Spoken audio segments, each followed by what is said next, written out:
Well, hi there.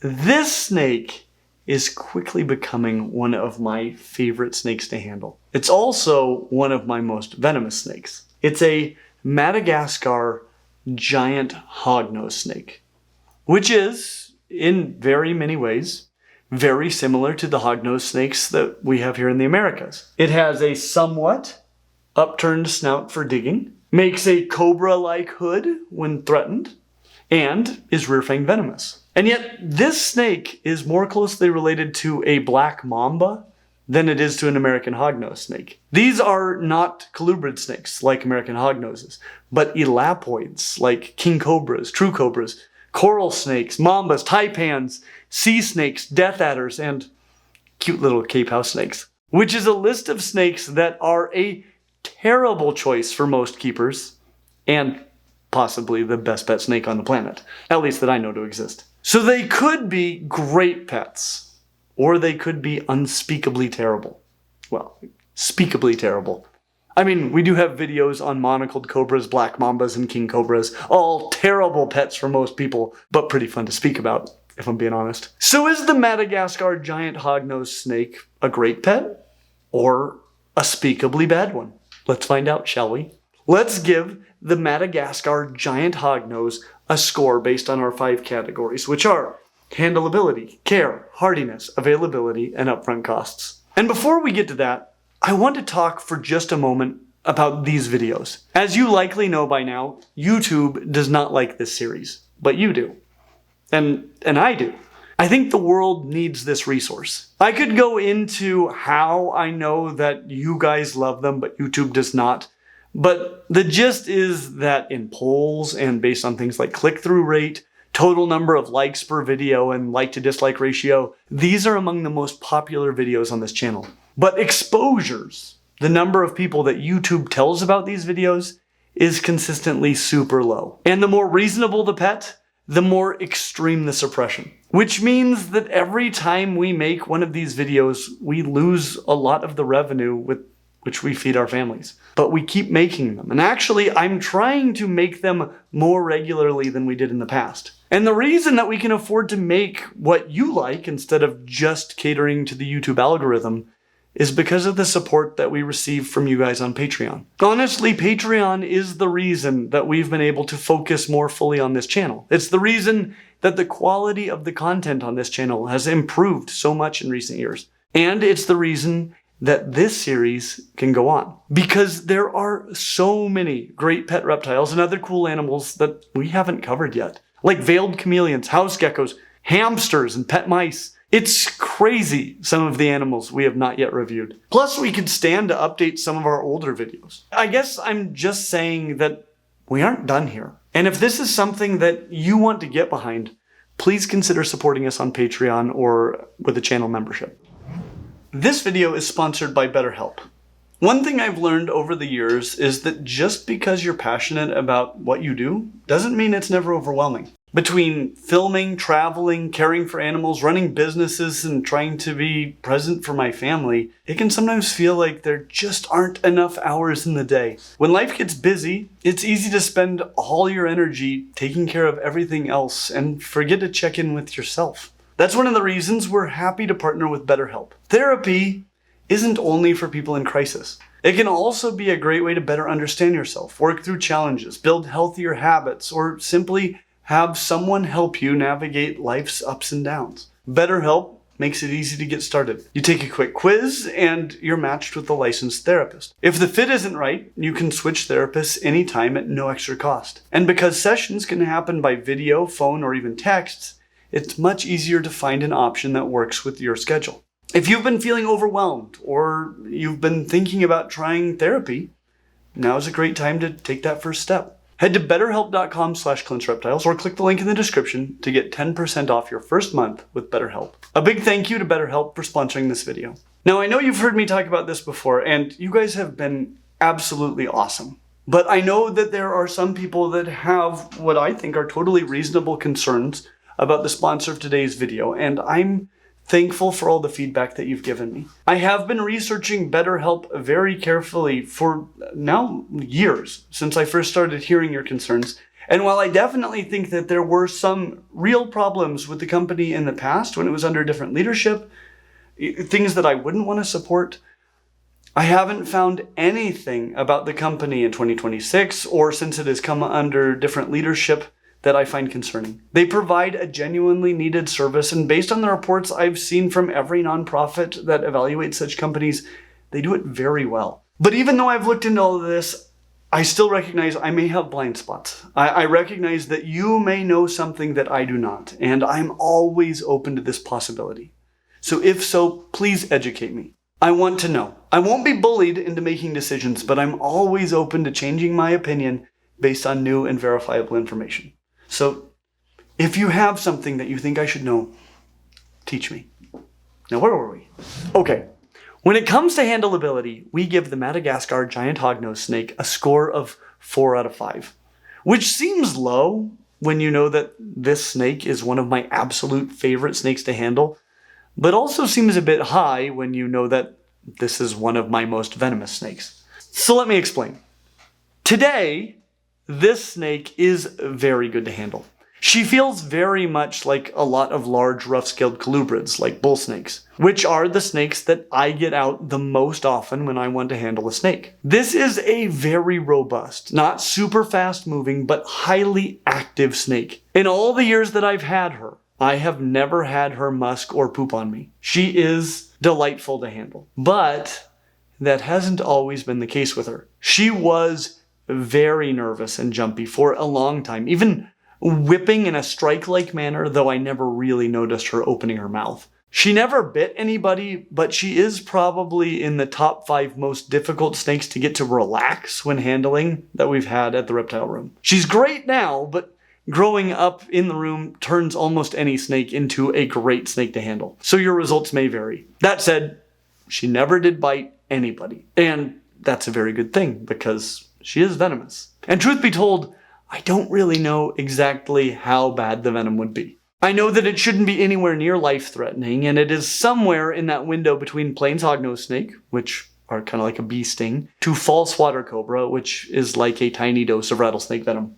So somewhere in there. Obviously, as is the case with bee stings, an allergy to the venom can further complicate things. So a bite would be less than ideal, but probably not that big of a deal. And they are a bit jumpy and defensive when they're young. They can also be pretty intimidating when they want to be. They can flare out a hood, hiss loudly, and strike, though as I said, it seems to be a bluff more than a real strike. And again, with work, they seem to mellow out just fine. And I've never had a problem with her once I was holding her. Just getting her into my hands could be eventful. But I love holding this snake. If you like the basic size and mass of a ball python but find them to be too boring to handle, this is a phenomenal snake. Not right this second, but generally speaking, they are busy. Not quick and darty, but always going somewhere. My bull snake will hang out with me for long periods of time, like Blofeld's cat.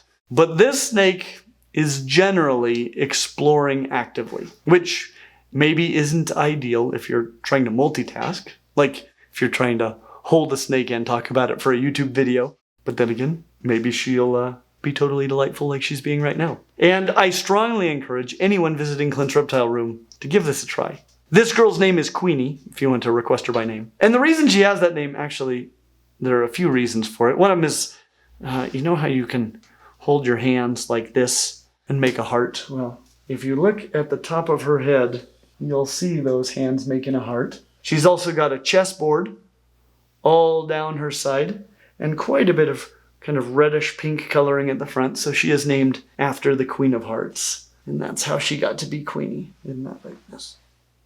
She's so good. When it comes to care, we give the Madagascar giant hognose snake a score of 5 out of 5. Which isn't to say that it's easy to find care information about this species. I've only seen a handful of these in my life, and thus it isn't all that shocking that not many people are putting out care guides about them. But at least in my experience, it isn't rocket surgery. At least if you're used to taking care of snakes. In my experience, most of their care is about the same as that for a bull snake or other large colubrid snake, despite the fact that they're not colubrids. The main difference really just being in how you feed them. I feed them much more the way that I feed house snakes, than the way that I feed bull snakes, corn snakes, or even hogs. I just set a feeder in with her and walk away. She doesn't need her food to dance. In fact, she might get defensive or try to flee if it's dancing around. She just wants to come up and swallow it, and that's just fine by me. It's actually the easiest way to feed a snake, just a bit different than most. Different better, but different. The rest of care is pretty typical snake stuff. The nose is probably a good indicator that these guys like to dig, so provide a substrate into which they can do that. Something like eco-earth mixed with a bit of fine sand has worked very well for me. That said, I rarely find her under the substrate. She is generally in a hide, so try to provide hides on both the warm and cool sides of the enclosure. If you only do one, then they may pick the hide over the temperatures that they'd prefer. Giving them the option ensures that they thermoregulate properly. As for how to generate that heat gradient, really pretty much any way of heating a reptile enclosure will work. That could be heat pads, heat tape, light fixtures. Just run them on a thermostat and be careful that they can't burn themselves and that your heat source isn't causing problems with humidity. That said, we've never had any issues with shedding or anything that would suggest that they're highly sensitive to low humidity. And I live in a desert. Just make sure they have continual access to clean water, preferably a bowl large enough for the snake to soak in. That's essential. But exact humidity levels seem to not be all that important. What is important is that the enclosure is very easy to secure. Any snake that bulldozes with its face will attempt to jam itself through small spaces, so a secure enclosure is an absolute must. But in general, this is pretty normal snake care, just with odd but oddly better feeding habits. When it comes to hardiness, I was a little on the fence about this one. It was my understanding that this is not an overly hardy species. However, my experience has been the total opposite. And I suspect that the discrepancy is because of how I obtained this snake. Because until recently, when you saw these snakes for sale, they were pretty much always wild caught. We did a video a long time ago about the issues associated with wild caught reptiles. But these animals come in dehydrated, emaciated, and riddled with parasites and disease. Some species handle this better than others, but it isn't the best situation for pretty much anything. In general, unless you're an experienced reptile keeper and breeder looking to establish a new species in captivity or expand the gene pool of a species established by only a small number of original animals, then I would say avoid wild-caught animals completely. It's bad for you, as they're much more likely to die. It's bad for the animals, as they're much more likely to die. And it does have an impact on the wild population, even if they live. This girl, however, is captive bred, and she's been a rock star. I think it's taken time to get them established in the hobby because they do so poorly as imports. But at least in my experience, it has not been difficult to get this girl to thrive. Obviously, my sample size is super small, but there is nothing about the care of this snake that makes me feel like our success has been a fluke. Get one captive bred, set it up like a snake, enjoy. I'm giving her a 5 out of 5 for hardiness. But if you get one wild caught, I'm thinking more like a 1. Probably better than a dragon snake, but I've heard nothing but nightmare stories about them. Which is going to have an impact on availability. Obviously, if you want to order in a future preserved specimen, then you could get one wild caught. But if you want a healthy pet from the most ethical source, then your options are more limited. I would be shocked if you stumble into a captive bred giant hognose at your local pet shop. I've never seen one at an expo, but it might be possible at some of the big ones. But odds are, if you're going to be able to find one, it will be by looking online. But even there, availability will be limited. You're going to need to find a breeder. Now, I've learned my lesson since I released our first video on emerald tree skinks. Sometimes a video makes a hard to find animal impossible to find. So before this video comes out, I know that I'd better have all of the giant hognoses that I want, which is probably just 2. I don't need 50, but I would like a pair. So I have been on the hunt for a male. I could find 2 on Morph Market, but they're both a bit expensive, which I will discuss in a moment when we get to upfront costs. But I will tell you that I did a thing that I often do when I'm looking for a rare animal. I join a Facebook group dedicated to that animal. Then I find out who the best breeders are and I buy from them. That's how I wound up getting a false water cobra from Kyle Wilson. I like that you can often follow these breeders, see their adults, the clutches when they're laid, and the babies when they hatch. You can talk to other people that have bought from them before. So anyway, I joined Madagascar Hognose owners and breeders, and I have found a breeder that seems fantastic. So it is possible, at least in the United States, to find one. But it isn't easy. And there are likely to be times of the year when it is not possible until the next breeding season. And this video might make it even harder.